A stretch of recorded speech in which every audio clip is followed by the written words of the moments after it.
10 Tampa Bay meteorologist Colleen Campbell joins us right now. Colleen, we have a weather impact alert for the weekend, and we are keeping a close watch right now on Hurricane Erin.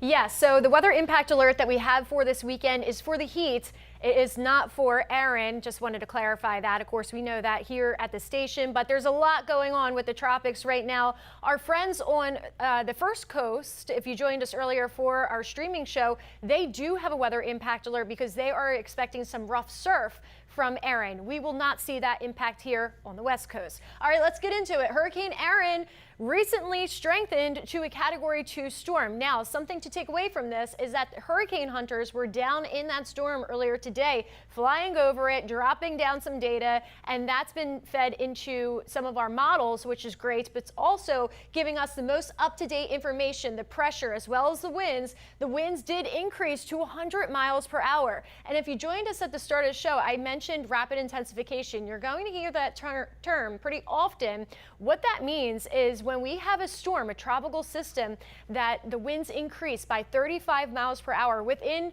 24 hours, that's considered rapid intensification. Also, you want to look for that pressure to drop. We had the pressure at 8 p.m. around 982 millibars. Now it's at 979. So this is just on the edge of that rapid intensification because remember, last night it was still a tropical storm. This morning it made it to that Category 1 hurricane status, and now we're at Cat 2. We're going to see this thing continue to strengthen as we move into the weekend, and pretty soon here we will have our first major hurricane of the season, which we usually don't receive until about September 1st, going off 30 years of climate data. So once we get that, the forecast is for this to strengthen to a Category 3 status tomorrow. So again, this system is going to be big and powerful. The good news is that it will just track north of the Leeward Islands as well as the Virgin Islands and Puerto Rico. So that's something we do like to see. That's a trend that has been picked up recently in the models. But look at this.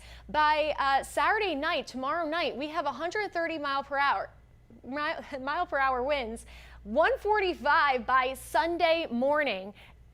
Category 5 storm, you have to have winds around 155, I believe. So this will eventually weaken, it looks like, in the latest track. That's something we'd like to see. We have a trough that's coming in and also another little area of disturbed weather that I'm going to point out in just a second. But here's the global models. Again, the global models in pretty good agreement of that recurve. That is Bermuda right there. And then we have a couple outliers here, but what you want to pay attention to is where everybody's in good agreement that that will start to recurve.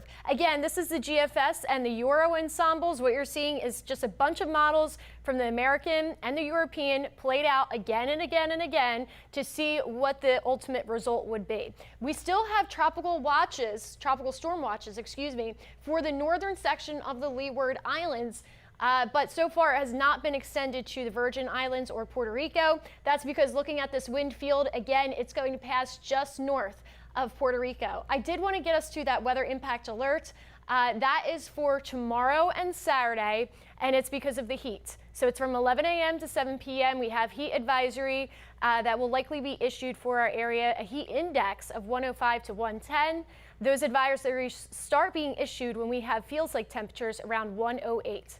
There's a look at your 7-day forecast. We'll have more in a little bit.